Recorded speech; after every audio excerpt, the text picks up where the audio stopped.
physical disabilities by helping them to play video games.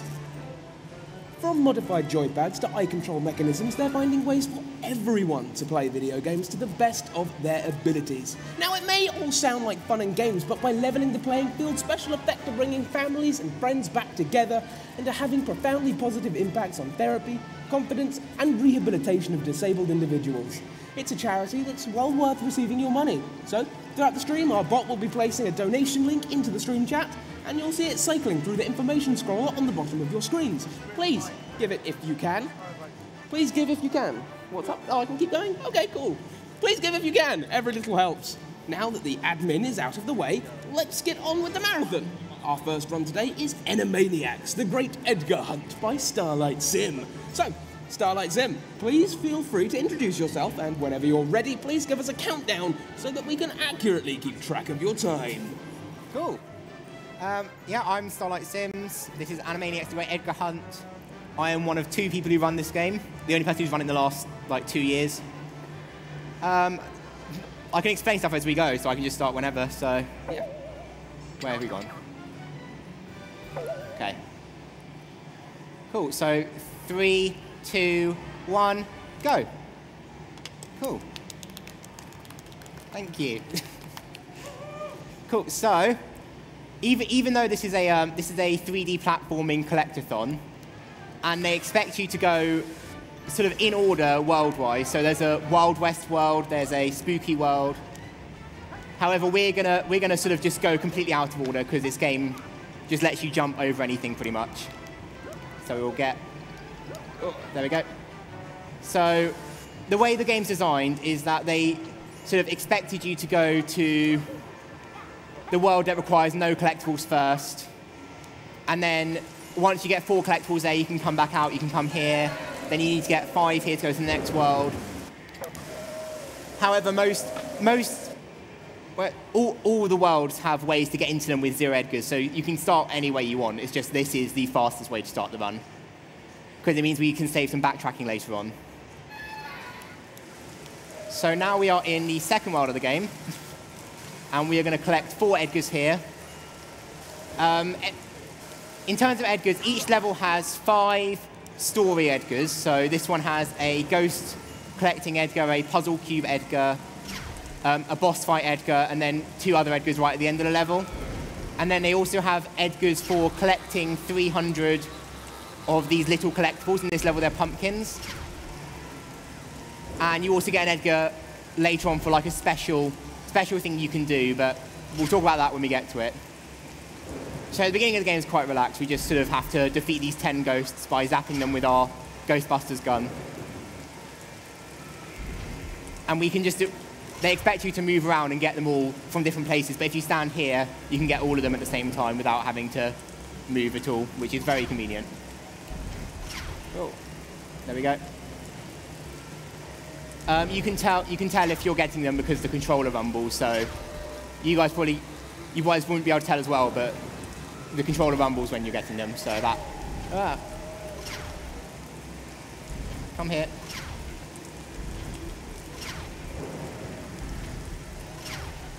There we go. There's one over here as well, I'll get this one quickly. That's the noise they're meant to make when you get close to them, but...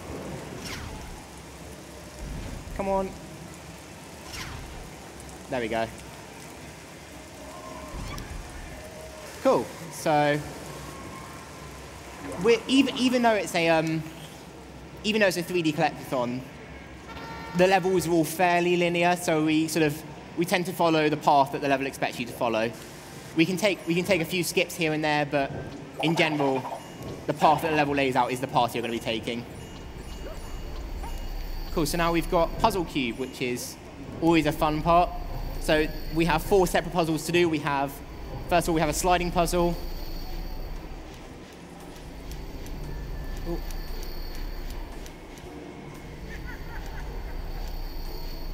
That's not right.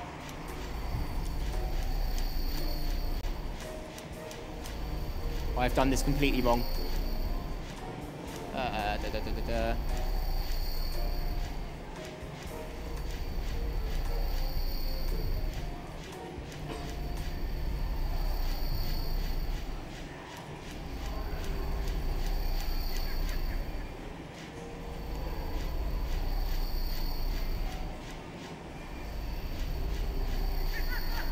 There we go. Then there's a memory test, which I actually have written down because I have an awful memory.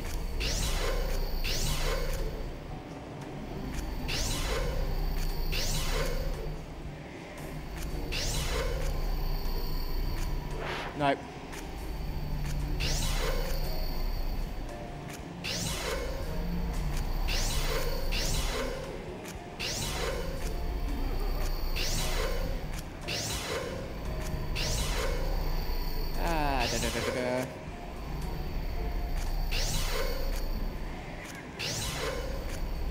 Cool, okay. Then you have a jigsaw puzzle, and this actually, we had a new sort of strat finder come to the community in the last week or so, and they found a much quicker way of doing this, which involves twisting some of the puzzle pieces to just get them in the right places. Oh, and then here we have a maze, but we can skip it all by doing that.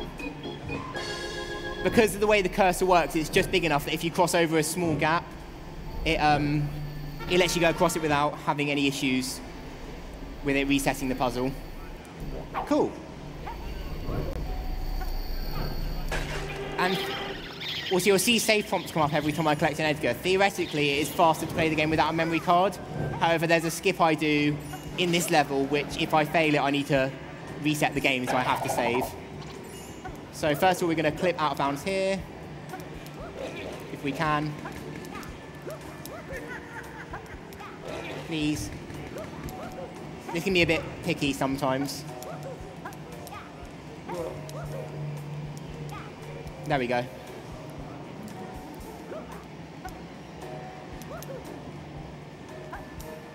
Okay, and then we need to get onto the wall. With out of bounds in this game, everything has two-way collision except for floors. You can go underneath floors and clip back into them. So that makes it so that if you go out of bounds, the only way to get back in bounds is either to go over an invisible wall or to go through the floor.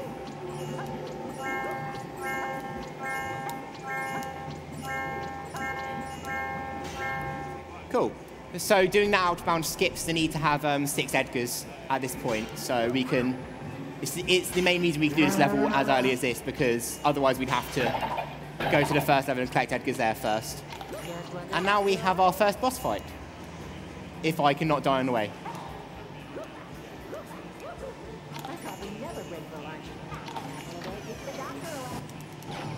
Cool, so here we have one of the many interesting boss fights of Animaniacs. Essentially, you crouch, hit the boss, and you do this basically 6 times. It changes every sort of 2 attacks, so now she's going to do an extra attack where she does shockwaves on the floor. So it's similar to like in Super Mario 64 where Bowser does his jump. If it hits you, it shocks you, and then she can come and hit you, and you lose health. So you want to avoid it.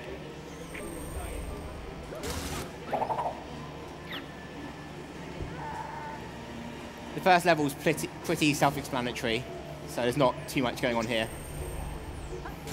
Cool, and then she adds in an extra heart attack. The premise of the fight is that she is like Frankenstein's bride, and she wants you to fall in love with her. So she's blowing you kisses so that you fall in love with her. But we don't want that, so we're gonna get rid of her instead and make her break apart.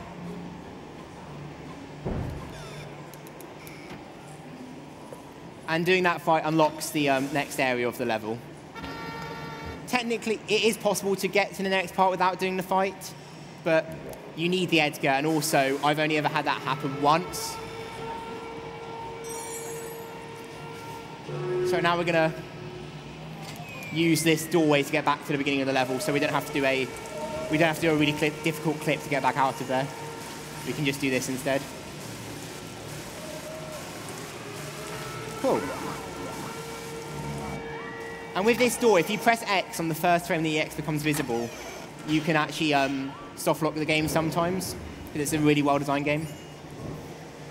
So you have to be careful not to just mash X there, because otherwise you can break the game completely. This lift acts as a loading zone, but you can get out of it. And it takes you down there, but it skips It just saves a tiny bit of time. Cool, so coming up, we have a new trick that I discovered about 2 days ago. We used to do a trick in this next room called Early M, which involves skipping an entire puzzle to get to the next part of the level without having to do a ton of mini-game stuff. But I actually discovered a new way of doing it, which doesn't actually collect the M and is also faster, so it doesn't have a name yet. If I can stop dying, that'd be great. There are actually issues with running the game at 60 Hertz. I'm playing it at 50, so there are a few small differences that I'm noticing as I run the game, so hopefully it doesn't have too much of an issue. Should be fine. Cool, so now we get to do a Indiana Jones boulder chase. There is theoretically a clip you can do to skip this, however it doesn't actually save any time. So we don't do it because it's actually quite hard. Cool, so there's a puzzle in this room that involves matching that clock to the clocks on the wall. However, we can clip out of bounds on this clock. Get above the clock somehow, please. Clip out of bounds, there we go. Not do that, because that is not the right thing to do.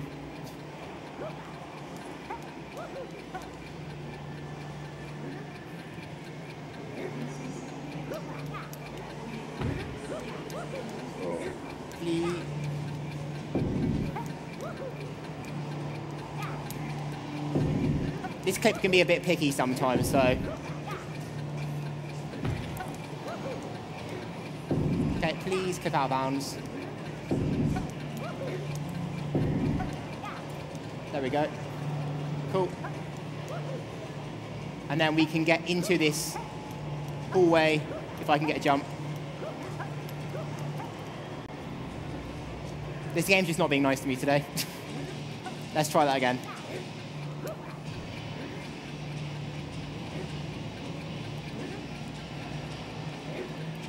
Please clip into the wall.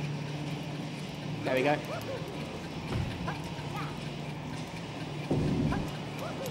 This minigame's about 2.5 minutes long, so this is still quicker than doing the minigame.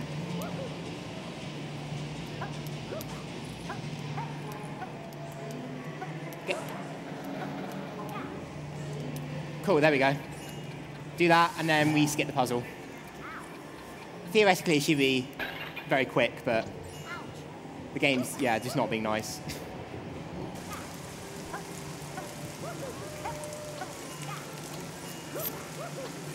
Gonna take it a bit safer up here.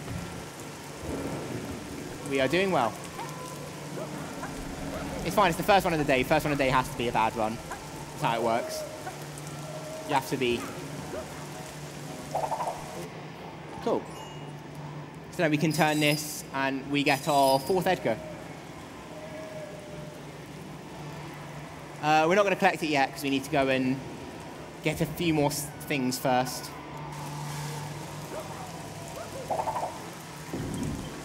Cool, so now we have the first instance of a Pinky and the Brain challenge. So they have little mini games in each level that you can do to get items. So this one's a little, like a maze with this mine that you have to get through the dirt.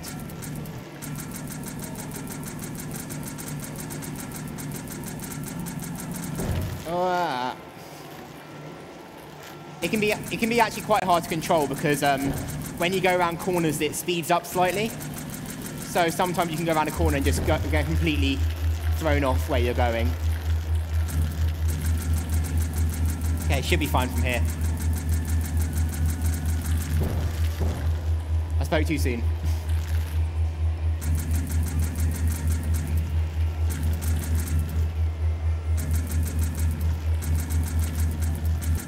We should be fine. I'll wait here a bit.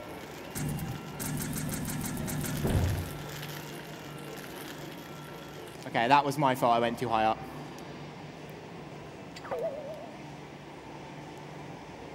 It's a pain because sometimes the momentum gets carried over even when you let go, so sometimes even if you're not holding it, it can keep going. This is one of the harder levels in the run, so it sort of makes sense that it's not going super well.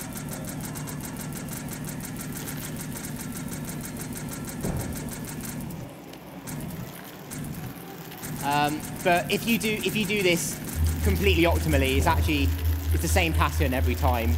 But if you die like that, it throws off the pattern.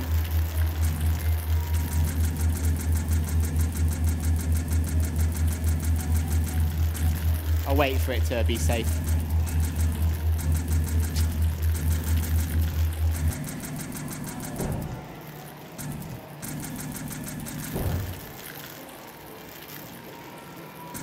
I'm dying in all the same places. It's not good. I'm not sure whether it's it runs differently at a different frame rate thing, or it's an actual I'm just being bad at the game thing. Probably the latter. So from here on, we should be safe. Should being the key word, because last time I said that I died.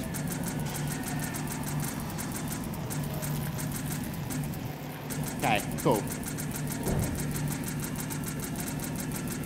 Cool, so we did it. Yay. Thank you. So that gives us a shovel, which we can use to dig these little holes you can see there. But only one of the Animaniacs can use the shovel. I forget which one. I forget what the names are. This is Yakko. Wacko is the only one who can use the shovel. And we haven't got Doc yet, so we'll see what happens when we get Doc. With the way you play, you're meant to play the game. Dot's meant to be the first one you free, but because we skip her till later, we don't get her until about 40 minutes in now. Also, this is a way to skip needing dive to get to the end of the level quicker, because otherwise you'd have to backtrack all the way through the level, but we can just clip through that wall, and it saves needing that ability, because you only get that ability in the third world, and technically you can go there first, but it's not faster. Cool, so that's the end of our first visit to this level. So the reason we get 4 Edgars and not, because you can theoretically get 6 when you go there the first time. The reason we get 4 is because if you get more than 4, you can soft lock the game to the point where you can't actually complete the game because of the way the game's built. Because in the first world, you can only get a maximum of 4 the first time you visit it. The game's designed so that if you get more than 4, what you can do next doesn't load up anymore, so you can just not do it anymore, so you can't get to the final boss. And we have to clip back out through here. This mini-game here on the grass doesn't load with more or less than 4.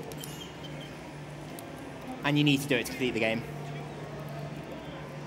So this mini-game sometimes goes really well, sometimes goes awfully, because you can drop items onto it, and sometimes they stick, sometimes they don't. So we'll see what happens. Going well so far.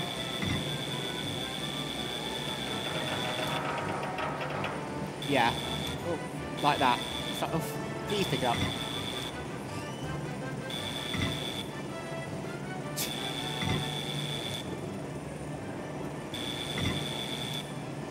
There we go.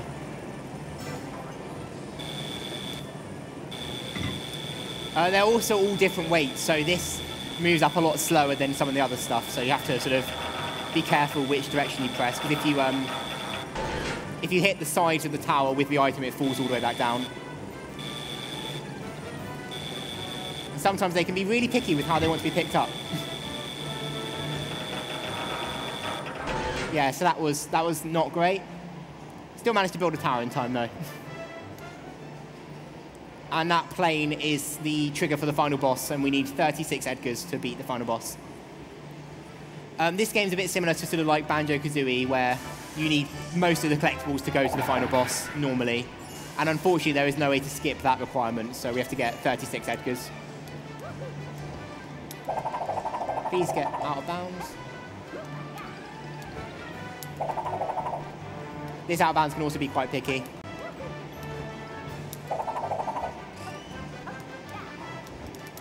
There we go.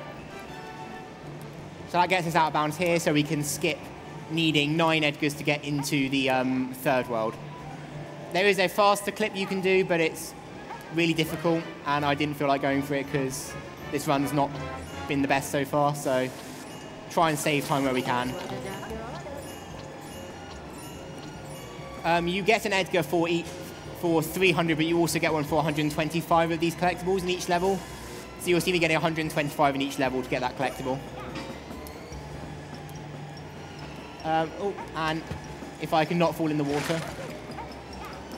And here, because I fell out of bounds in Spooky Movie, I have to reset the console. Otherwise, if I fall out of bounds later on, I can softlock the game. Once again, because this game is well designed. It's a really fun game. It just has a lot of like small tricks that add up to a lot of time lost if you get them wrong. Hi, everyone. We have had a donation from Quark, £5. They say, love this game, it's awesome to see it run in a marathon. You say Quark? Yeah. Thank you, Quark. Yeah, we have a Discord of 4 people, and Quark is one of them, so. Such a vibrant community. I know, right? It's one of those games that's really interesting, but not many people have heard of it. It is a really fun speed game. The way I got into it was, what I do sometimes is when I'm bored, I go onto the homepage of SRDC, and I look at games that people have run that day, and I run them. Because it's fun. So I've done, I ran this game, I ran Dora the Explorer on Game Boy Advance and got world record in that as well. That's since been beaten, unfortunately, which is a shame. But yeah, so it's how I got into this game. And when I first started running it, there weren't really any big skips. But since then, it's sort of evolved into quite a broken game. It's quite an interesting game route-wise. Anyway, this is the third world. It's called Once Upon a Time, and it's all based on fairy tale creatures.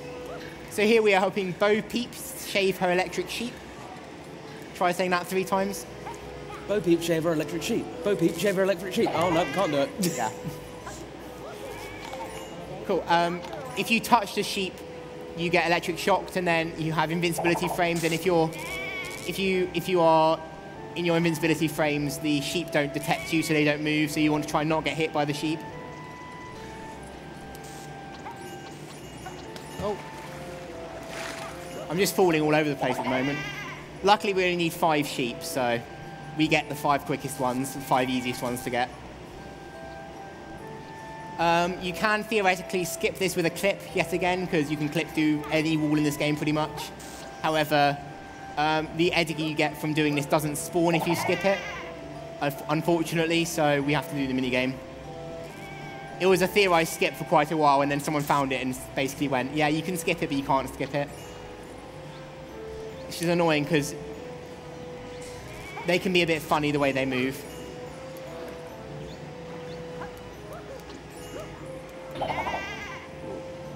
Cool, so we just need this 5th sheep, and then we can get through.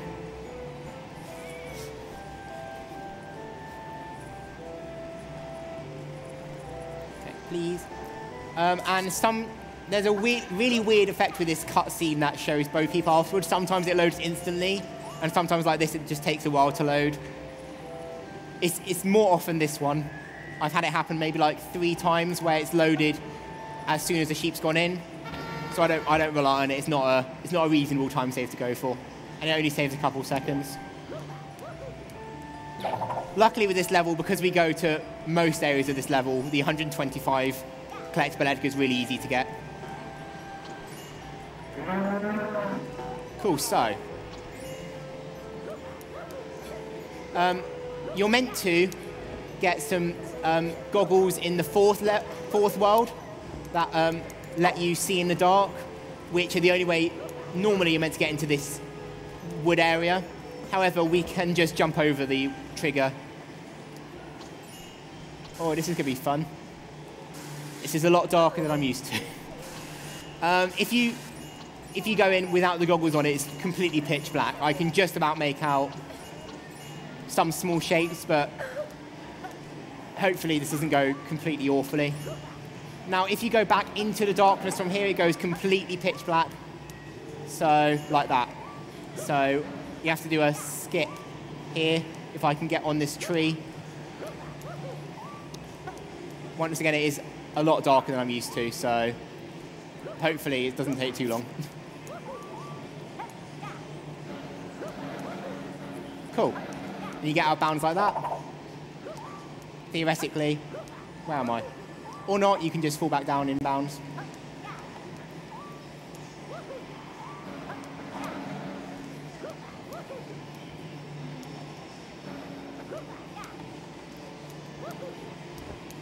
There we go. So you can fall out of bounds and it respawns you back sort of halfway through, so it skips the trigger for the level to go completely dark again. So it's just a way of skipping it. You can also death abuse on spiders that are in this area, but that's a lot more time consuming. Where are you? Where's she gone? There she is. So the entire premise of this sort of mini escort mission is that she's terrified of spiders. And she won't go near a spider. However, that's sort of a lie. She will go right next to them. She just won't, like, cross the path of them. She won't walk on top of them. So you can get through without killing any spiders. Where is she? However, it's just safer to kill the spiders.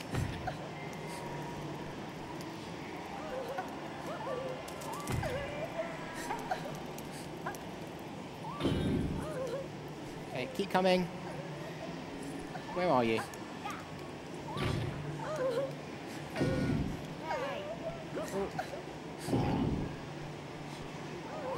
Okay. I can't get rid of the spiders if you stand on top of the spiders. There we go.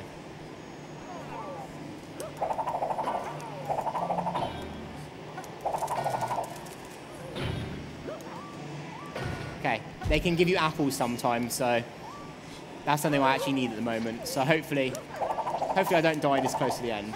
Oh.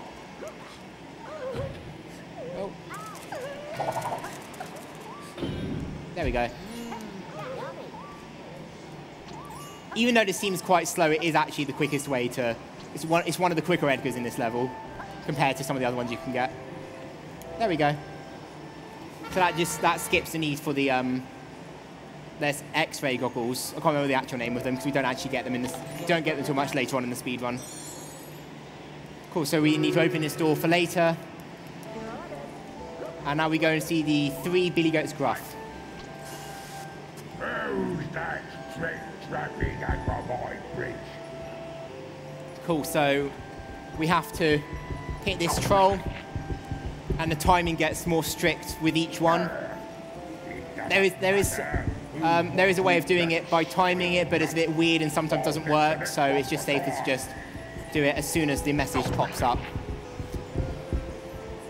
Hopefully being at a different frame rate doesn't change it at all.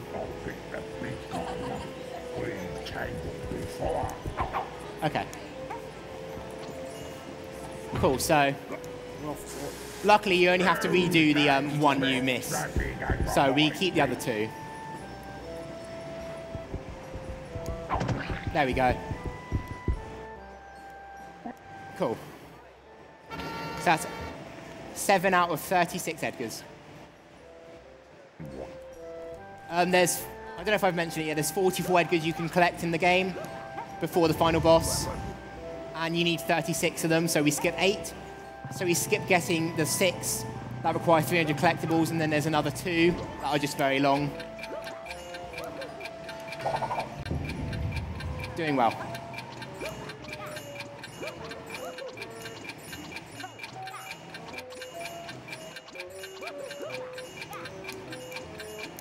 Cool, so we come over here to talk to the witch of the, in Hansel and Gretel, the witch that owns the gingerbread house. And she wants some firewood for her fire. And because we're such nice people, we're going to go and get her some firewood.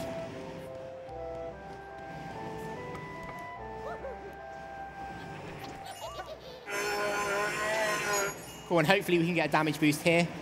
Yep, cool. So there's a gingerbread man who can they throw projectiles during cutscenes as well. So if you get hit during the cutscene by a projectile, it launches you forwards, which gets you on that ledge a bit easier.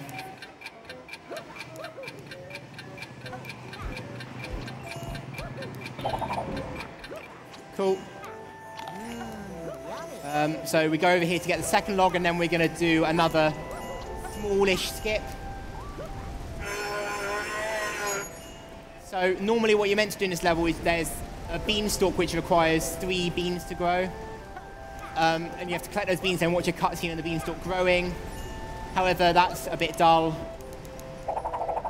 So what we're going to do is we're going to go out of bounds here. Go down into this out of bounds water. And then just like Spyro, we're going to do a swim in there. So because all the water is a 2D plane, so if you can get out of that 2D plane in swimming animation, you get swim in air. And every single level in the game has a swim in air. It's just some of them are more useful than others. But it allows us to get to this loading zone here, which skips having to grow the beanstalk, which magically is actually grown anyway, so it's fine. Hello.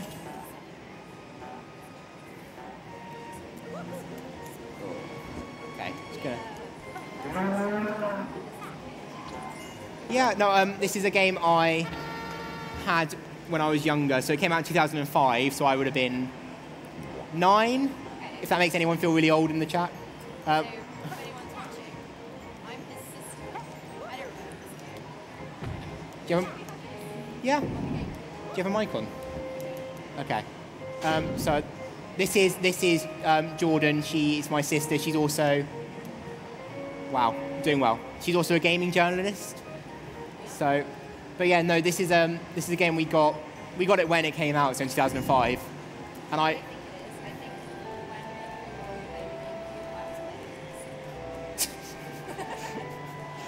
Yeah, you like Sims. Yeah, you do really like Sims. Yeah, it's a game I played with our brother, Eden. And sorry, I'm just gonna death abuse to get back up to that door. And we can never get out of the first level because we were really bad at video games. Obviously, that's not changed at all because I can't play this game either. This out of bounds is actually quite hard, so this is one of the main reasons that this route is not recommended for beginners. No one can hear you, so you can say whatever you want. Am I going to be able to talk? There we go. Go to him and get a mic. Cool. So, okay, so we can clip out of bounds there, come here, and skip needing to go under that gate because we can't actually go under the gate because to get under the gate you need dot, and we don't have dot because we skip dot because we don't like dot. Dot is really not very useful at all in the speed run. And then normally to get through that gate we need 14 Edgars. However, we don't have 14 Edgars, we have 8. So we can clip out of bounds there. Except I don't think this is going to work anymore. Because I messed up the jump. Yeah, okay, we'll do that again. This jump's actually very precise as well. This game's just lots of precise jumps mixed in with running around to collect stuff. Cool. So you go under this gate, which hits the loading trigger for the next area and gets you past the gate. You can do a ground pound to clip back in bounds, but the level doesn't load properly, so you can't continue, which is annoying. So you have to do that. And then we have another Pinky in the Brain. G-Brain. Cool, so now we have another mini game. So we have to crush these gems in a Mario Party 1 style where we sort of just rotate to get it to go as quickly as possible. Luckily, the GameCube controller's a lot nicer to do that on.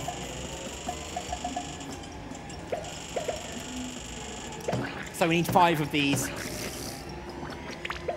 And it's complete RNG, so you can get at most 2 in a row with either. But the order they come in is completely random, so you can get like 2 bombs, 1 gem, 2 bombs, 1 gem, 2 bombs, 1 gem, but you can also get 2 gems, 1 bomb, 2 gems. So it's just completely random what you get. And that gives us the magnifying glass, which is the only way to get some of the secret, well, all of the secret Edgars. So each level has a enemy in the level that gives you a secret Edgar by using the magnifying glass on it. Technically, you can do it. You know which enemies they are without the magnifying glass, but you can't get the Edgars without having the magnifying glass collected. That was a slope boost. So if you ground pound on a slope and then jump in neutral, it lets you jump again off the slope. So it's a way of climbing slopes that you normally can't climb. It used to be a lot more useful, but we found a lot of new skips that sort of skip a lot of the slope climbing needs. Cool, so now we have a boss fight. And you can't, if you come here without the Ghostbuster laser, you can't actually beat the boss fight. And this boss fight can be really picky in terms of registering you hitting the is it stalactites that come from the ceiling or stalagmites? Stalactites? Not sure. Stalactites, I think. Stalactites come from the ceiling, so it can be a bit picky with how it detects you hitting the stalactite. Unfortunately, a lot of the rest of this game is quite interesting, but the boss fights themselves don't have too much going on. It's just sort of like the same thing a couple of times in a row. Do you have a mic now? Hello. I've got a microphone. I don't know if it's actually working, but I've got it. Yeah, no, it is. Yeah. I'll just keep talking, and if people... There we go. That's definitely working. Yeah. Now, I had a question for you about speedrunning. Okay. If you're not too preoccupied. No, this is quite a relaxed fight. I wondered if being bad at games is actually a good thing, because often speedrunning involves finding exploits that you might not find if you're playing games the way lots of people play them. Yeah, I mean, I think because when I was growing up, I was never like super amazing. I don't play like all like the online competitive stuff because I'm not good at that sort of video game. I think I had a drive to find tricks in games that people normally wouldn't look for. So like because I'm bad at games, I enjoy jumping at a wall for an hour trying to go through it. But yeah, I think it can be a bonus. But obviously, it can also be a hindrance because obviously, if you are rubbish at video games, sometimes you don't have that drive to get super good at them. I guess you say you don't play online competitive, but speedrunning is kind of online competitive, right? Like, you're not playing at the same time, but you are competing. This game is just me running it, so I don't know how competitive it is. Right, but if someone else wanted to beat your yeah, score... I think it's a different type of competitive, so it's not like the same sort of like everything relies on that 5 seconds. Yeah. It's more like a case of like you can sort of like take your time. You can well, obviously not a speedrun. You can't take your time too much, but you can. It's something you can spend out like years practicing to get good at. Whereas with something like Smash or like Hearthstone or those sort of games. Sorry, I mentioned Hearthstone. I think they also spend years practicing. Yeah, but I think it's different because like the meta changes a lot more rapidly. Yeah, whereas with speedrunning, you have people who are you have people like ZFG who sort of stay at the top of their game because they have that knowledge and that sort of like years of practice. Whereas with other esports, you can have people who sort of can spend less time practicing, but because they are at a different sort of like level, they can sort of get to that higher level. One of the recent times that we were hanging out, not that every time we hang out we talk about speedrunning, but well, I do. You were telling me about how some games, when the developers update them, it really annoys speedrunners because it changes everything. Is that always true? Yeah, I mean, it's a game-by-game basis. So, I mean, there are some communities where game developers are very involved in the speedrunning community. So like Celeste, for example, has a very, very involved speedrunner development team connection. Yeah. There are some other companies I'm not going to name because I don't want to ruin my speedrunning career. Are less involved in the speedrunning community, so they look at it more from a casual point of view, which is fair enough because obviously the primary reason to make a video game is for a casual experience. Yeah. People aren't making things like Animaniacs, the Great Edgar Hunt, thinking, wow, I hope someone clips through this wall and completes the game as quickly as possible. Right, but there are nowadays loads of games being made with speedrunning modes included, right? Yeah. Yeah. I think it's becoming more of a the community is becoming a lot bigger and a lot more well-known, especially with all the different marathons and events going on, and you've now got companies that are specifically sort of set up with speedrunning as a focus. So I think it's becoming more of a thing nowadays to have that sort of option. Yeah. But the thing about that is, so obviously I come from a very mainstream background, you know, the Gadget Show and stuff. We just talk about games on quite a mainstream level. Do you think speedrunning will ever become mainstream, or is it always going to be a niche? I think it's at the point now where it's gotten very popular in recent years, and I think it will sort of stay at the same level. It might grow slightly, but I think you're at the level now where you have sort of like a rate of people leaving at sort of like a similar rate of people joining. So you have more people, you have people now sort of like getting to that point where they've been speedrunning for 10, 15, 20 years. Do people retire then? Some people do. Some people just sort of like disappear off the internet. Yeah. Okay. Terrifying and all. they get taken in the Go on night Discord one day and they never return. by their speedrunning competitors. But no, I mean, it depends. Like, some people get to a point in their games where their game is at that point where they don't think they can optimize it any further. Is it hard to switch from one game to another then? I think it depends. Sorry, just go straight for a sec. Because this is another chicken. I think it depends on the games you run and like how high level you run it. So like someone who runs a game for like 10 years at a super high level, and like they probably don't want to start again, right? Has times at like 10 minutes above everyone else. They'll have a harder time transitioning sometimes, but in other ways they won't, because they have a mindset of that helps them sort of optimize the game more. There are some runners who are good at multiple games. So like someone like Cheese05, for example, has the world record in Super Mario 64, but is also very good at Mario Ocarina of Time. That famous game, Mario Ocarina of Time. It's my favorite game. No, Zelda Ocarina of Time. He's like it's not as much of a stretch as you might think. You know the is it Ocarina of... No, Link to the Past. No, what's the one that's just been redone? Link's Awakening. Link's Awakening. That has Mario stuff in it, doesn't it? It's got like a Yoshi doll and... And there are ROM hacks of Super Mario 64 in the Ocarina of Time world.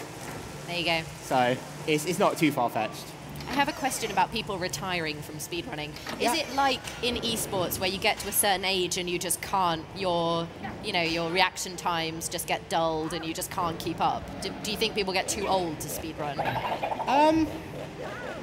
I mean, I don't think people get too old. I think if you've been doing it for like 10, 15 years, sometimes it becomes hard to... So this is my favorite line in the entire game. Okay. That's not a psychotic chainsaw-wielding maniac, it's a chicken. I think sometimes it becomes hard to adapt to new stuff. I think it depends speedrunner to speedrunner. I think some speedrunners are very good at sort of like, when a new strat comes along, they'll go, right, I'm going to get into this, I'll learn it. They learn it really well and they get new times with it. But I think burnout's like a real big issue with speedrunning. Oh, yeah. If you spend so much time on it. Yeah, if you're running the same game day in, day out for like 5 years, you are going to get to a point where you sort of get to that point with the game where there's not really much else you can do with it. Yeah. I mean, there's always, for the majority of games, there's always time to save. Even the most optimized games have, like, even things like Super Mario Brothers have frames to save. I missed a mound of dirt, sorry. But I think dedicating yourself to a game that long, you are bound to have those burnout issues. Luckily, I speedrun 50 games like semi-badly rather than one game well. So they call that a variety. Are you a variety speedrunner? Yeah. Right. Is there ever a situation in which someone has been running a game for years and they're the expert, and then someone else comes along and breaks the record kind of by fluke, or does that never happen?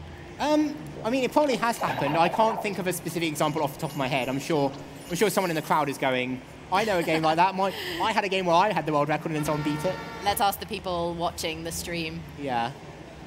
But, I mean, normally, people who are at the top of the game tend to have quite a good knowledge, and especially with popular games, there's a base of people who tend to have really, really good knowledge of games. So your games like your Super Mario 64s and your Ocarina of Time, your Majora's Masks, and a lot of your mainstream PC games and all that sort of stuff, they tend to have like a base of like 5 to 10 runners who know pretty much everything about the game. So I think with these sort of games, like someone could probably come along tomorrow in Animaniacs and be like, I found a way to beat the game in 5 minutes. I'd be like, I'm not surprised, because and everyone streams kind of, they run stuff publicly so that other people can watch, right? Yeah. Or do you feel like, or is there anyone who runs their stuff in secret so that no one will find out what the exploit was? It's one of these sort of like controversial points of speedrunning. I think there are people who find glitches and then keep them to themselves and grind out a good time and then release the video. It's not very often, and it's something that I think a lot of speedrunners aren't huge fans of. Sorry, by the way, this is the first level of the game, so this is where you're meant to come right at the beginning. So we're actually going to do like the stuff that you're meant to be doing first. And we're going to go and save Dot, who was meant to be saved in the first 5 minutes, but we leave her till now because she's pretty much useless in this speedrun. We use her once, unfortunately. Is she the one who's scared of spiders? No, that's Miss Muffet. Oh, I'm sorry. I don't know Animaniacs very well, lore-wise. Unfortunately, I'm really sorry. Chat can get annoyed at me now. I was going to say, have you actually ever seen this cartoon? I have never watched an episode of Animaniacs. Okay. It's a really cool speedrun, but I've not watched the TV. I've watched like clips. So I've watched like the country song, and I've watched things like the like dust for fingerprints stuff, like fingerprints and that sort of stuff. But I've never actually watched an actual episode. These guys are always on the same pattern, so there's no fear of getting caught out by them. Does running games like this over and over again make you better at games like this, or does it only make you better at this one particular thing that you're doing? I think it does to an extent help with other games that are similar. But I think in general, speedrunning one game helps you with just playing games in general, because you sort of adopt a different mindset. Yeah. Sorry, really quickly. So there's a Pinky in the Brain minigame in this house, which the trigger's just big enough to hit it from outside. However, it doesn't load the graphics properly, so you have to quit the game and reload it. So we have to, please come back, horse, play this game. But yeah, so I think playing speedrunning in general does help play games, but only in a certain way. I think once you started speedrunning a lot of games, you adopt that speedrunning mindset for a lot of games you play. It's like when I now pick up games casually, I do a lot of like, oh, I wonder if I can jump over this rock and skip doing this puzzle, or oh, I wonder if I can do this and skip doing. And it's sort of, it is a different way to look at games, and for some people it's more fun, for some people it's less fun. Sure. And it's a hard mindset to get yourself out of, especially when, like, so I run a lot of games. I run like the majority of Harry Potter games. I run this. I've run Super Mario Sunshine. I've run Spyro. I've run a lot of games. I run lots of Mario ROM hacks. Yeah. So does it ruin playing games normally for you? I don't think it ruins it. I think I enjoy games in a different way to other people. So whereas other people might be going through a game going, like Breath of the Wild, for example. Some people might be going through Breath of the Wild going, oh, this is a beautiful, beautiful game. It's a, I love the gameplay, I love this, I love that. And while I do, I will also be like, this is lovely scenery, it's a really well-made game. I'm also going through going, I like how they put in that feature, because it means that you can then do this and then you can then change that. How can I break it? How can I do different stuff? And like, especially things like Breath of the Wild, like the new ukulele game that's come out recently. Oh yeah. You can. It's an interesting way to look at games, because you can theoretically, with ukulele, you can complete the game from the beginning without collecting anything, and it has been done already by Jumpy Luff. I think, has done runs just going to the impossible lair first. That's a nod. We got that right, did we? Yeah, I was just making sure, because I think there's only 2 runs on a leaderboard, and one of them's a 24B run. So one of them's. Jumpy Luff, of course he's done it. Of course he. You know what? I actually don't like Breath of the Wild. I know. Yeah, I mean, I've tried. I think there are quite a few speedrunners who would agree with you. Yeah. It's an interesting game. I'm of the mindset that I like the game as a game. As a Zelda game, I'm not like super into it. Yeah. I think it's a really nice game. If they'd released it as like a 3D adventure game just of its own IP, No one would have bought it. no one would have bought it, but I think it would have been a better game. But this is the issue with video games nowadays, like trying to release a new IP. You want to People struggle. were so impressed with the Uncharted train sequence, but Animaniacs did it first. I know, right? It's thrilling. The more you know. These are completely RNG, so Oh, they're RNG. That must be bad for speedrunners. it's not too bad because it only loses like half a second if you get really bad RNG on all 7. Sure. But what's more annoying is if you see there's like rock formations and water towers that pass by you, Yeah. and they're random as well. Ah. So, and they hit you and push you to towards the back of the train. So you can get really good RNG and skip all of it, but very unlikely to happen. Please be this one. Cool. Cool. And then doing this train is sort of like the boss fight of this level, because trains are bosses apparently. Trains are bosses. But that lets us get Dot, because Dot's been tied to the train tracks. Of course. So obviously, if we didn't stop the train, she'd be run over, because it's a kid-friendly game. But that gives us another Edgar. I like how the lighting in here makes it seem like we've dressed in matching outfits. I know, right? It's great. No, I've got an Ape Escape T-shirt on. My dress is actually yellow. Oh yeah, Ape Escape. That's a game I do remember. I love that game. And that game is a great speed run. I love the great fact that it was right at the beginning of the DualShock controllers. And Yeah. they didn't really know what to do with the second analog stick, so they made it so that you could steer your aim your net or whatever in Yeah. whatever direction. That was quite cool. Got hit by a rock. This is the only time in the game you'll see Dot. So say hi to Dot. She's here for about a minute, and then we get rid of her and we never see her ever again, because she doesn't have any useful abilities. The cartoon of this is super wacky. Is the game wacky? If you play it with the cutscenes, which I would recommend doing, if you ever want to pick up this game and play it just casually or as a speed run, please speed run it. There's no speed runs of this game, please. Wow, this is potentially a little racially insensitive. Yeah, there are some great cutscenes in this game. Unfortunately, we skip almost all of them. Okay. There's one cutscene we can't skip for some reason because they forgot to make it skippable. I assume it's to do with some sort of like coding break, like it breaks the game if you skip it thing. Because it's in an area that breaks if you do certain stuff, so I'd assume it's to do with that. But we get to see one cutscene, and it is a good cutscene, but yeah, the entire game in general, a lot of stuff's really wacky. Yeah. Cool. So this is the only use of Dot. Dot is the only one who can do limbo. For some reason. I'm not sure why. Are you having to do this? Oh, you are? Okay. Yeah. Oh, okay. Or you tap right to keep it balanced. But it's not super hard. Oh my goodness. This is low though. Yeah. I don't think he's going to get under it. I think I will, but I don't know. I don't see him getting under it, unfortunately. Are you any good at limbo in real life? No. I don't think I was good. I've got a bit of an issue here that makes limbo a bit hard. If I breathe out, the limbo stick will go flying. So. Interestingly, these cutscenes play out in real time. Well done.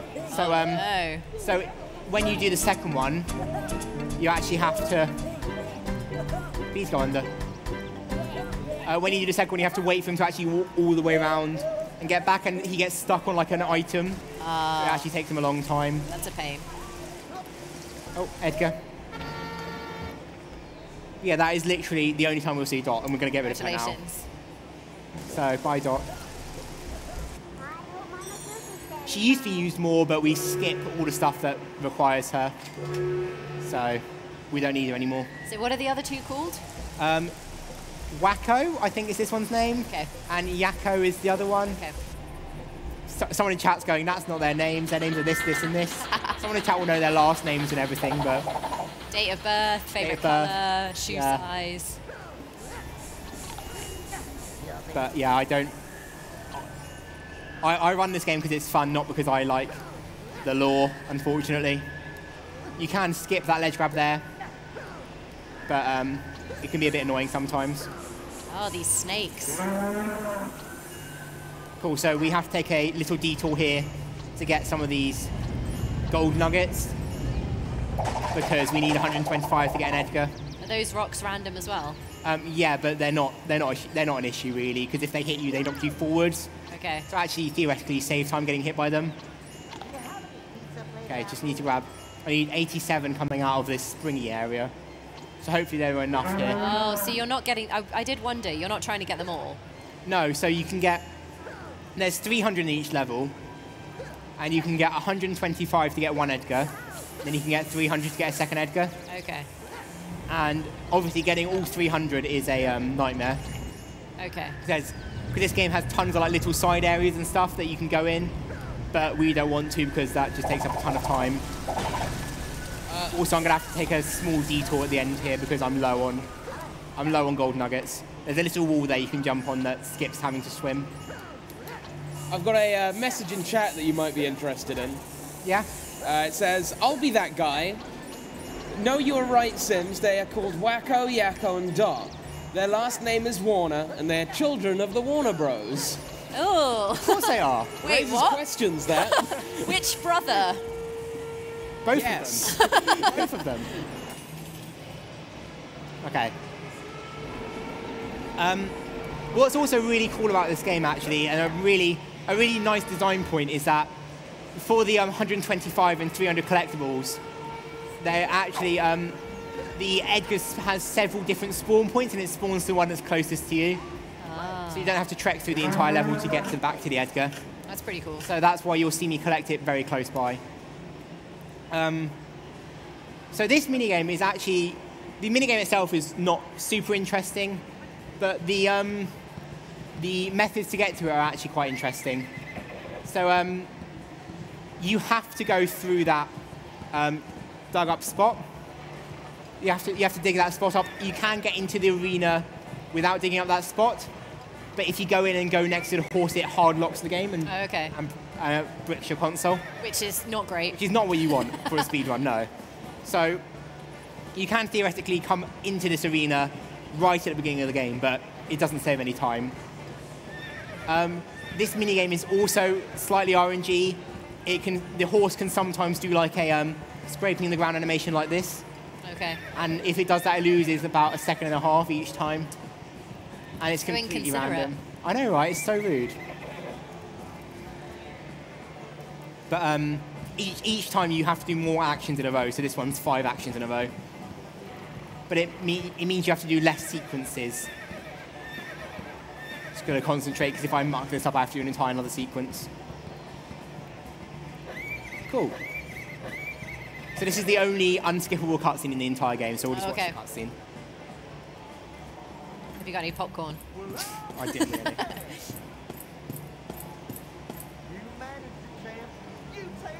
Wow. Who is this guy?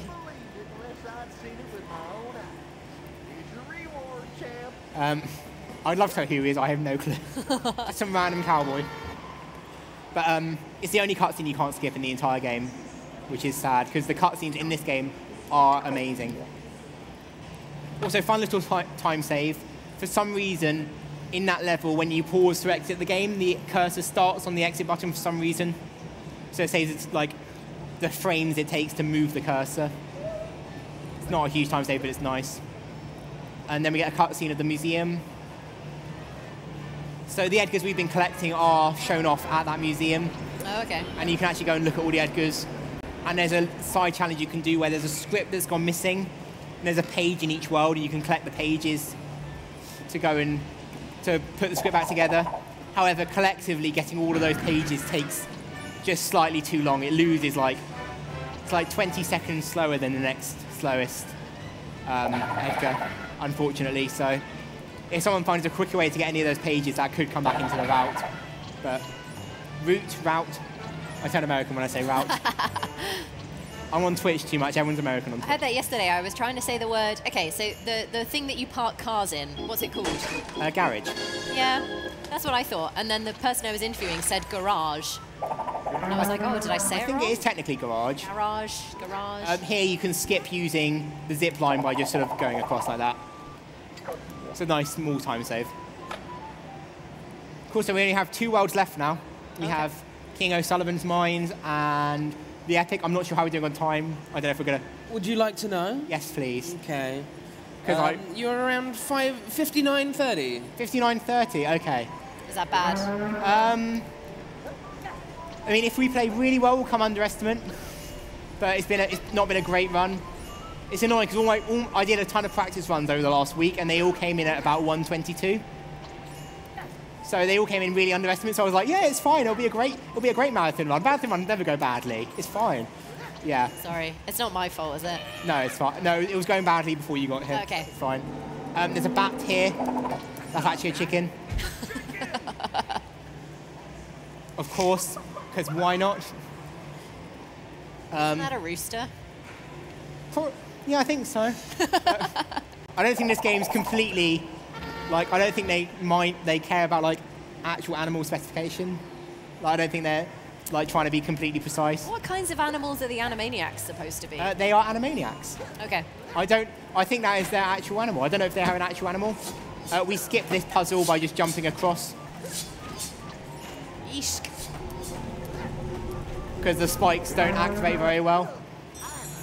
So even if they hit you, you still have a ton of time to jump.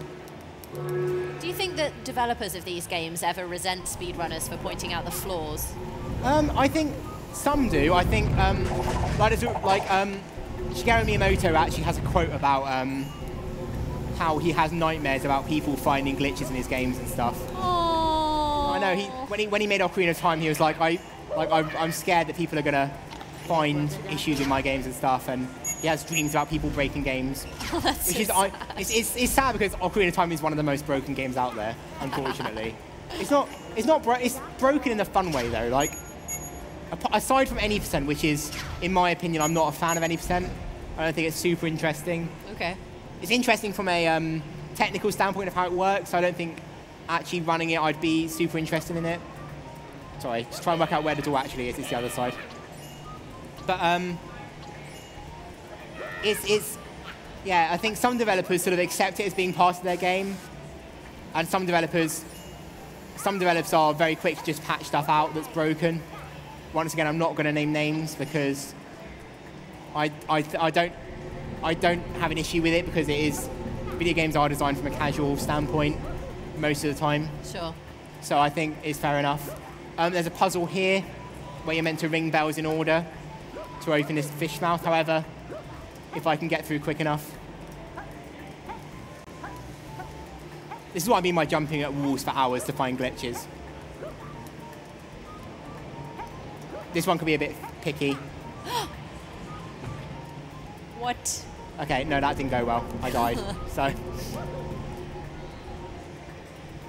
a lot of the time, so with this game in particular, because before I did a lot of like in-depth testing, I knew that walls were very weak in this game. Like most walls you can clip through by either jumping or just turning the camera. Okay. So a lot of stuff in this game, I already knew sort of what I was looking for. Like, I can skip this, if I can get through this wall, there must be a way through this wall. So like, for example, in that last one where you saw me do, these, there we go, cool. What? Okay. Like in the room with the lasers, you can technically skip that puzzle by jumping through the door. However, that trick is pretty much TAS only. Like, you can do it RTA, but it can take like upwards of like 5 minutes to clip through properly. It's not reliable at all. My colleagues are watching and I just turned and they were like shaking their heads. I don't think they can quite believe what's happening here.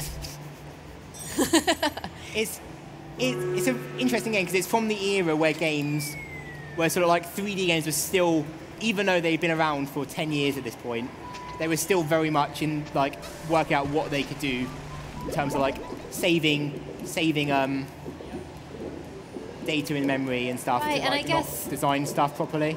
So nowadays, where a lot of games are made in the same engine, does that affect whether things have glitches? Yeah, so a lot of PC games, if they are in the same engine, they tend to share, if not exact glitches, like methods to do glitches. Yeah. I mean, I'm not super up to date with modern PC speedrunning because I don't have a good PC.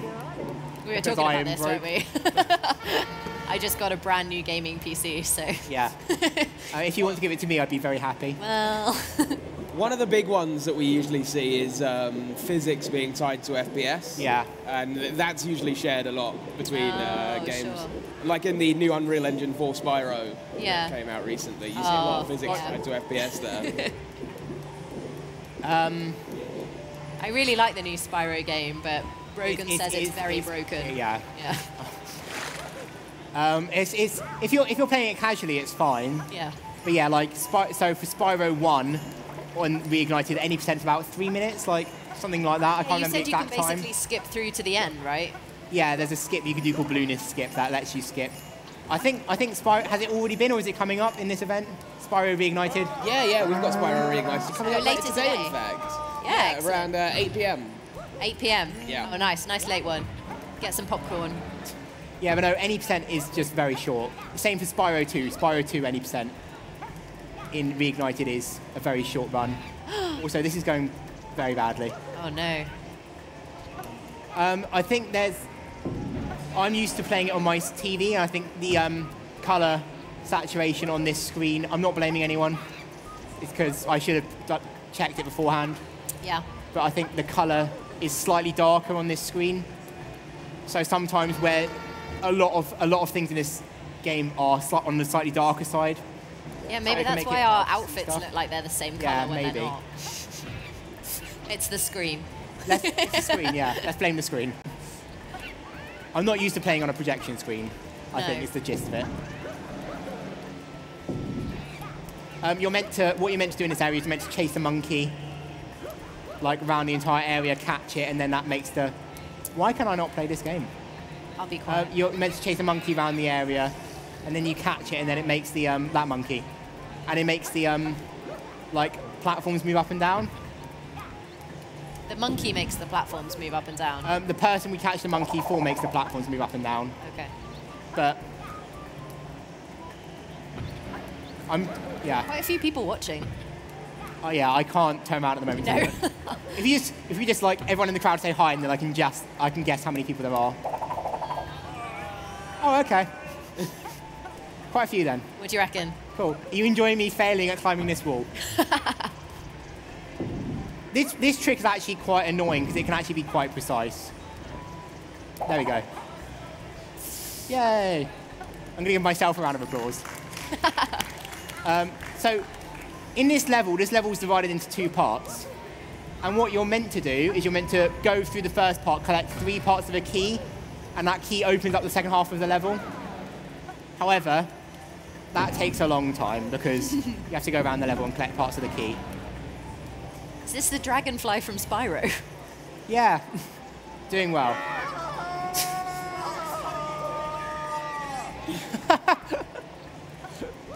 Cool, okay, where is the wall? Let's climb up this wall again. This game can be really unforgiving. Like, it looks like a nice, happy game, but if you fail a trick, you can lose a lot of time. Okay, let's try this again. This is still quicker than getting the key, so the key takes a very long time.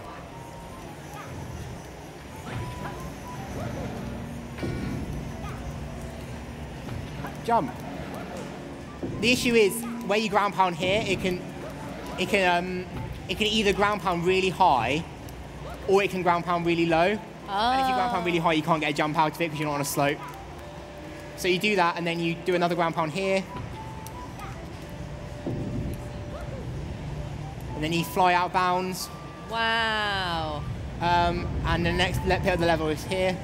You need the keys for that door. However, if we stand here, because we don't have the goggles, when you're standing in the dark, if you don't have the goggles, it gives you a countdown, then it takes you back out of the level, takes you back out of the area. How did you figure that out? I have a lot of free time. Okay. No, so I knew that the game takes you back out of the level, and there was actually a different way of doing that skip before that involved swimming in air. So I don't know if you know about swimming in air. Swimming in air. So in a lot of older games, water tends to exist on a 2D plane that they just close in with walls. So if you can get out of bounds in a swimming animation, you can swim anywhere because it doesn't stop you of swimming animation. We got a big fan of swimming in air in the audience here. It's used a lot in Spyro. Ah, okay. That's all I know, yeah. Spyro 2 especially is very broken with swimming in air. The original Spyro 2. Cool, okay. So it turns orange when one of the numbers is right but in the wrong place. Okay. Cool. So yeah, it turns orange when the number's right but it's in the wrong place. It's green when it's right and in the right place. It's red when it's the wrong number. Oh, it's like that game Mastermind. Yeah, it's like right. It's exactly like Mastermind. We used to have that. I think we still have it. Oh, okay. It's a very British game, I think. Have you ever watched Pinky and the Brain? No. Wow. I know. I'm too young. True. I don't know when Animaniacs was first on TV, but I watched. I was very much Disney, and I don't know if it was on Disney. How old are you?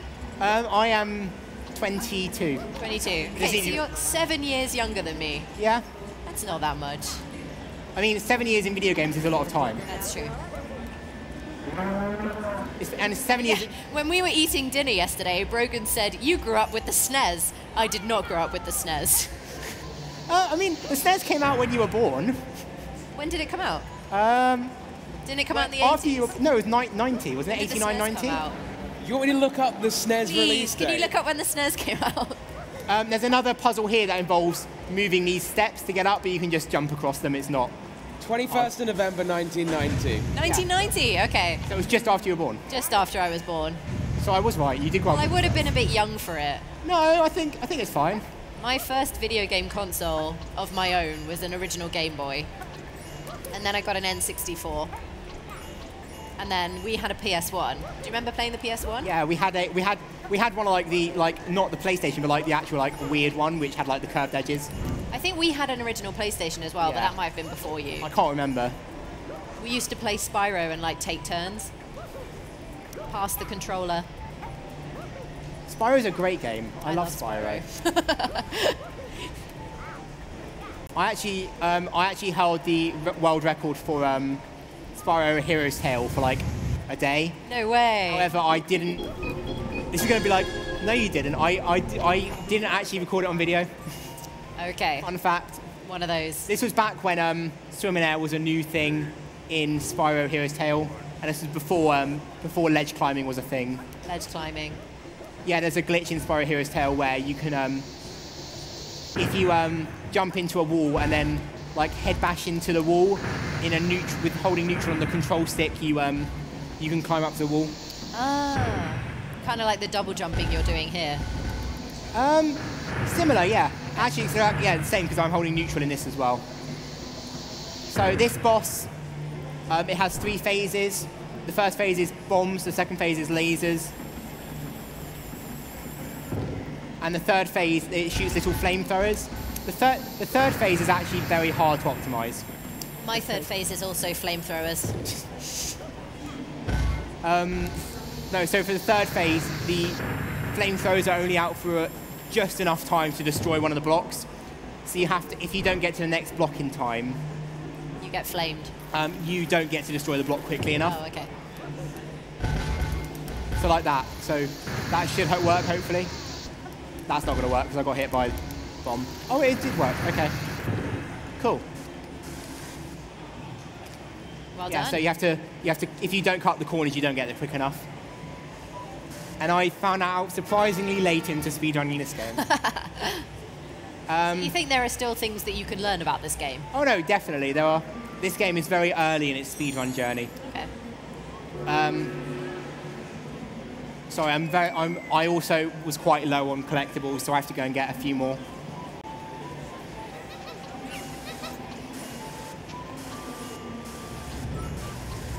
This is just a backup because I didn't collect enough on the way. Sebson on Twitch says, hope he doesn't forget he hasn't gotten the 125 collection Edgar. Sorry, what was that?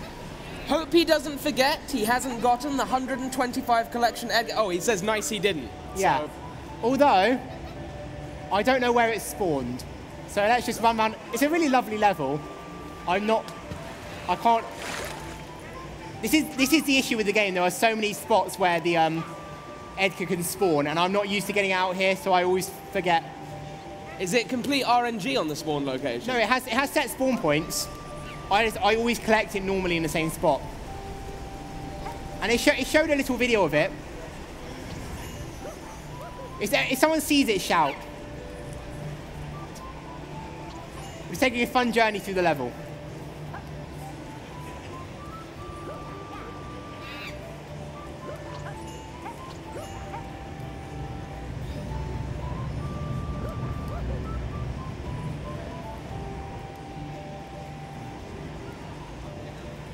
This is what I get for being too cocky when I practice. No, what can go wrong?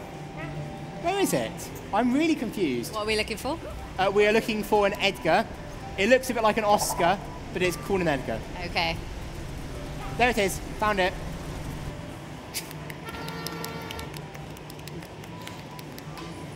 Cool.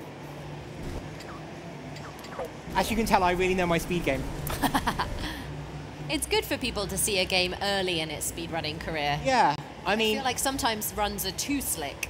I'm hoping, hopefully people are watching this and going, this person's doing an awful job, I can do better, and then come and run the game. Yeah, that's why you're doing it. Exactly. Yeah. If you die there, you get taken back to the other side, so it's just a quick way of getting back. Also, with that, luckily, where you jump, you get taken down into the water, and you can get just low enough to get under the wall without having to go into swimming animation. This game also has really weird lag spikes for some reason, and only really at that one point. Cool, so now we're going to head to the last level. What time am I at? You are at 116. Okay. I might come underestimate. That's always a positive thing to say to the person who's commentating. You might. I might finish the game in time, who knows? We won't take bets. No, no.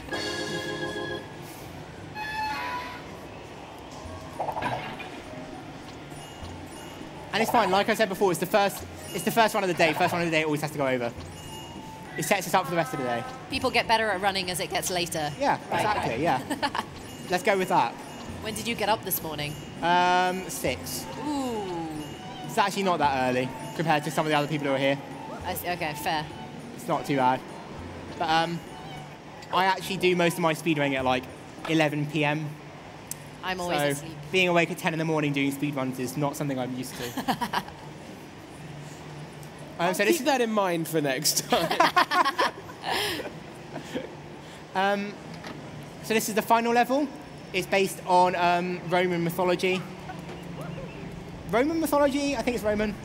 No. Nope, that's a pyramid. No, it's Greek. It's sort of a mixture of all mythologies. Okay. Let's go with that. The ancient world. Yeah, it's because it has Roman soldiers, but it also has Cleopatra. So Well, I mean, she got with Julius Caesar, was it? yeah. Yeah. So technically she's Let's Roman. go with that. Well, I not can't to talk remember about who it was. modern games, but Assassin's Creed Origins has Rome and Egypt in it. Or at least they interact with some Romans Yeah. and some Greeks. So here's Cleopatra, and she wants a bath. She wants a bath. She wants a bath. Oh, okay. Yeah. So we have to fill up her bath. We'll do that a lot later on because that takes a lot of time, and we don't want to do that yet.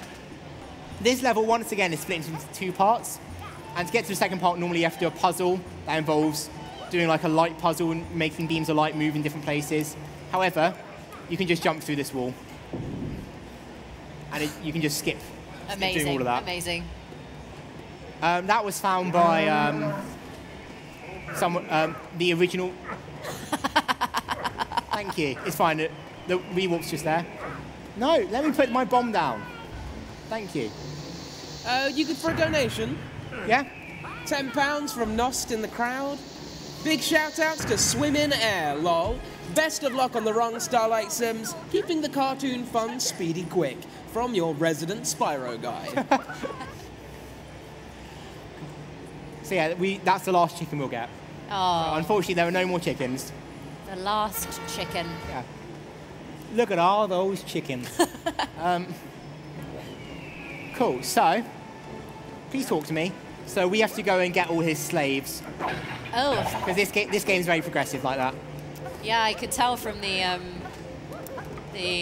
indigenous people level. Cool. So, the only reason we're going up this tower is to get these collectibles because this level, because we don't get one of the Edgars in this level. Every other level we've got in all 5 story Edgars. This level we only get 4. Oh. That's the last one. Takes a lot of time. Okay. Ow. Is that intentional? No. Okay. I came out of my glide just slightly too high. So, cool. So, now we're going to come in here. There's 2 Edgars in this bathhouse, which does make me wonder why can't Cleopatra just come to the bathhouse? But She's got other things to do, like stand next to a throne and moan. To be fair, if you had a throne, would you leave it? I mean, if I needed to have a bath, probably. I suppose. I mean, she has a bath, but it's not full of water. There's yeah, some excellent cosplay going around, by the way. Yeah, I haven't had a chance to see any yet because I got here. You literally can't look at anything else. I was going to say, I've been looking at this screen since 10 this morning, so I haven't been able to turn around. I'm sure everyone looks great. Is there anyone in the crowd, is anyone watching this speedrunner who's in cosplay? Yeah, I think so. Yep. I mean, maybe, or maybe it's just what they wear normally. I don't. What are you cosplaying as? You're not going to tell me? I can't hear you. I'm sorry. Come up here and tell me. What are you cosplaying as? It's called a techno dog. Oh, fun! I just found a new glitch. You just found Oh, a new okay. If anyone's glitch? interested, I just found a new glitch. Like a guard guy. I like the jacket. It's very cool. If you come this way. Ah, they're gone. They don't want to be on stream. Anyway, there's That's some good fine. outfits. So anyway, I just found a new glitch. If anyone's interested. Oh, well done. So apparently, if you put a bomb down in a certain way and then die, it stores the bomb location. Would that be a time save? You're a lucky charm. Oh. We're going to name this glitch after you. It can be the UKSM glitch. There we go. UKSM Animaniacs glitch. There's another donation as well. Okay, yeah, go for it. Tiny Tim, £5 donation. Hey all, loving the Animaniacs run, really enjoyable and broken.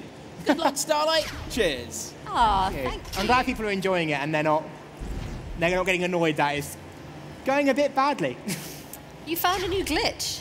Yeah, If it had been going well, you wouldn't have found that. that is true. The silver lining. I found a useless glitch that saves no time. That's the story of a speedrunner in one sentence. Cool. That Edgar, you can get out of bounds in this area, but that Edgar doesn't exist until you do the puzzle, unfortunately, so you can't get it. And now we have one of my least favorite Edgars in the entire game. It's an escort mission with 3 separate escorts who all have the worst AI in the world and just hate following you for some reason. Probably because you're taking them back to their slave master. No, I'm freeing them. I'm freeing them from You're their jails. Oh, okay. That's Obviously. all right then. I'm taking them from jail to their slave master. I'm doing a good thing. See, if I didn't come, they'd be stuck in these weird jail cell things.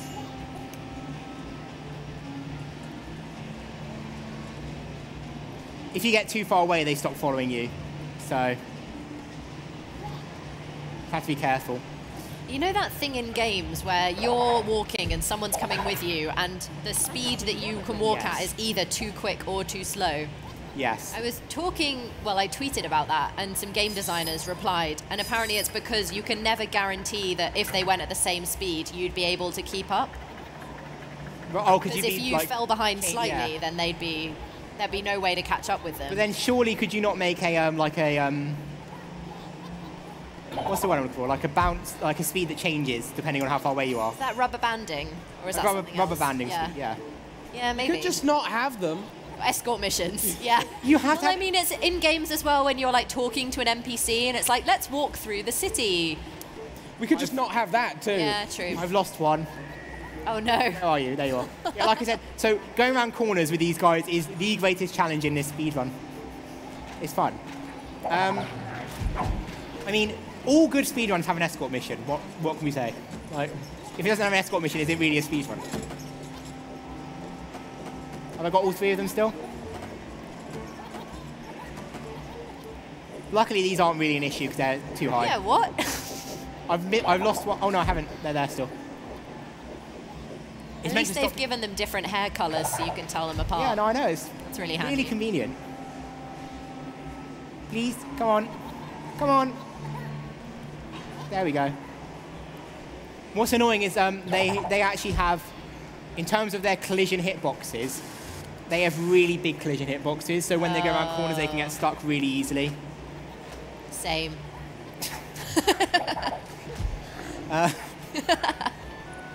And if you slide forwards whilst that loading zone is happening, you can get the loading zone and the cutscene trigger at the same time, so it saves a tiny bit of time. That's something I discovered 2 days ago. Okay. Because I'm not good at discovering stuff about my speed game. Brand new information. New speed tech. Cool, so here's a donkey. Those donkeys are useful because they're going to help us fill up Cleopatra's bath. And then we have to help that Roman soldier because he is stuck on the toilet with no toilet paper. Oh no. Donkey, come back. No, go the other way. So you have to guide these guys into their little pens.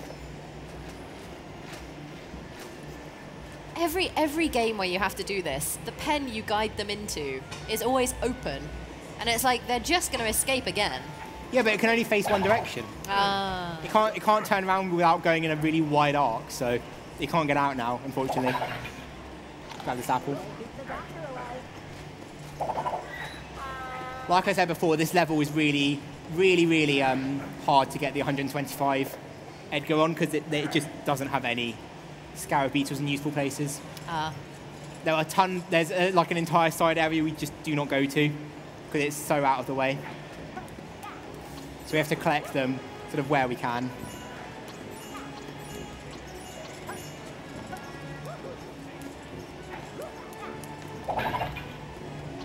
You know, I think that you've been in the mindset of a speedrunner since you were really small, because I'm sure I remember getting annoyed at you, and maybe Eden, for rushing through levels and not collecting everything. Because I was always the person who would want to collect everything. Yeah. I mean, I've actually changed a lot casually about that because I'm much more of a collector now. Yeah. If I play a game, I collect everything. So like if I'm playing like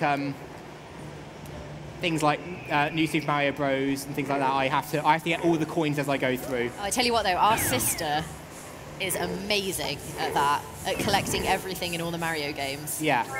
No, she is very good. I don't know if she's happy for us to name her on. I wouldn't just to be. Yeah, I don't know. But yeah, she's great at collecting everything. Cool. So we're getting toilet paper out of these trees, so we can give it to the Roman soldier on the toilet. It's like when you use too much toilet paper and they're like, hey, it doesn't grow on trees. Yeah, it's like, well, actually it does because this is, I think it's papyrus, I think we're getting. Ooh, that's rough. Yeah. Well, it's his fault for not checking for toilet paper, to be honest. Cool, and then if we jump back into the water, we get taken back to the other side again. Nice wet toilet paper. It's fine. It's all good. Cool, so we're sort of in the home stretch now. There's not too much left to do in this game.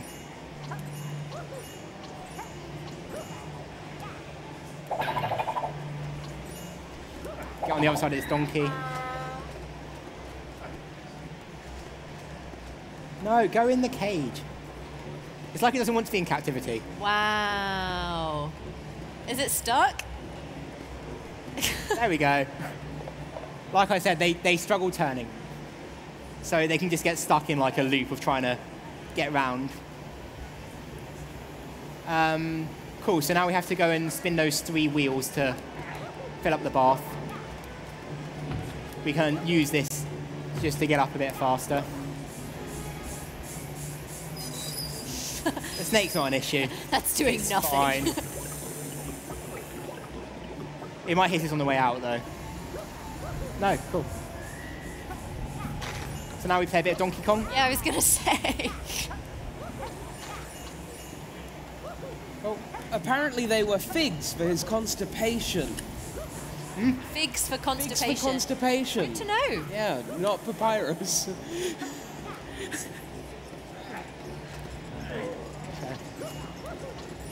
If we have any Egyptologists in the audience who could tell us about the toilet habits of the ancient Egyptians. Or how accurate this building is to Yeah. Egyptian times. Like, did they have, like, pushing out walls in Egyptian times? Did they have barrels? Did they have giant Animaniacs running around filling bars of water? That's a good question. That's a good question to answer. Cool. I didn't want to grab onto that. That's not... No, get down! I watched the movie The Prince of Egypt the other day with my friend who'd never you seen said. it. So this is quite evocative. I'm expecting Moses to come out and start singing. Let my people go. Exactly. I won't sing anymore because I don't know what the copyright rules are. Oh yeah, don't get pulled. Get the stream taken down because I'm singing Prince of Egypt. I'm more worried about EGX themselves.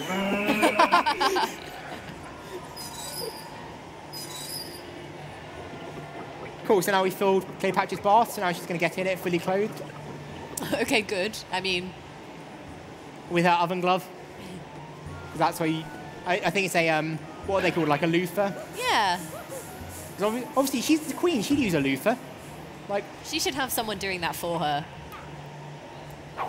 okay, I get down here without taking damage.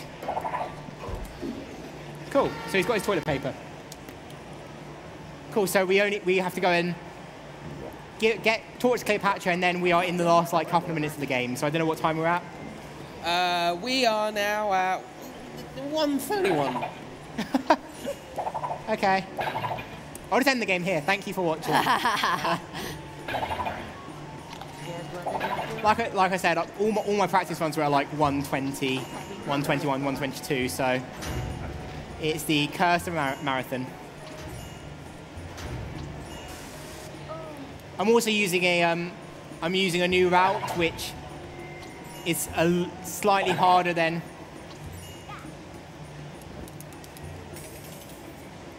Can you get in the bath with her? You can do. I don't know. I wouldn't recommend it. No. Family-friendly stream, guys. Oh, sorry. I mean, she's fully clothed. It's a big bath. They used to bath together in the ancient times. If Assassin's Creed is anything to be believed, that's where I get all my history. I got mine from Animaniacs. Yeah. Cool. So we have one Edgar left to get, which is the 125 collectibles in the home world. And then we go into the final boss, which is interesting to say the least. Okay. It's fun to watch. It's interestingly coded. It's designed in a weird way. Okay. Let's just put it that way. I think there are other games that do the same sort of design thing, and it's never been something I've been a fan of. Okay. Once again, I'm quite low on film canisters, so I need this apple for health. So you need 125 of these? Yeah, 125. There's some over here, it's fine.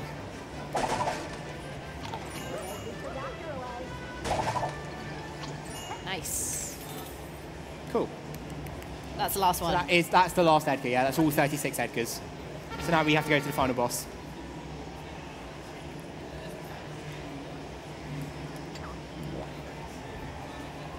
Cool. It's fine that it's not going well because no one's played this game, so no one knows how it's meant to go. Has anyone in the audience played this game? No. Nope. See? Also, this is an EGX record. Yeah, sure, yeah. It's not a marathon record, unfortunately, but... So, the way this boss is designed, the cursor, you move the control stick to move the cursor. However, your helicopter also sort of follows the cursor around. Oh, So you have- interesting. So, it's it's interesting, but it makes it really annoying to actually avoid stuff because you're also trying to shoot stuff at the same time. Yeah. Also, mashing the B button here is quicker than just holding it down.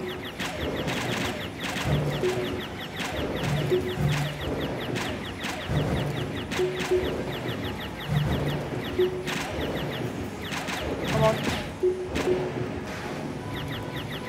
Cool, so what we have to do in this boss fight is we have to destroy the 4 propellers. And see, this is where it gets annoying, because you have to avoid these whilst also shooting at the boss. Also, hitting a moving target, never easy. Yeah. They didn't make the final boss easy, let's put it that way. Okay, broke 1. Broke 2. Okay, 2. Two's actually pretty good for the first phase. Like a task would be able to do this in 1 phase. A really good phase RTA is really good fight RTA is 2 phases. Normally I get 3. Oh. I'm doing really badly with avoiding these. It's weird because the screen is it's like tunnel vision, so it gets nearer, it gets like towards a point, so they can just go in random directions sometimes, and it's hard to tell. Really extra careful. Luckily, the electric things are drawn to you. Time's coming up very soon, by the way. Sorry, I forgot to say.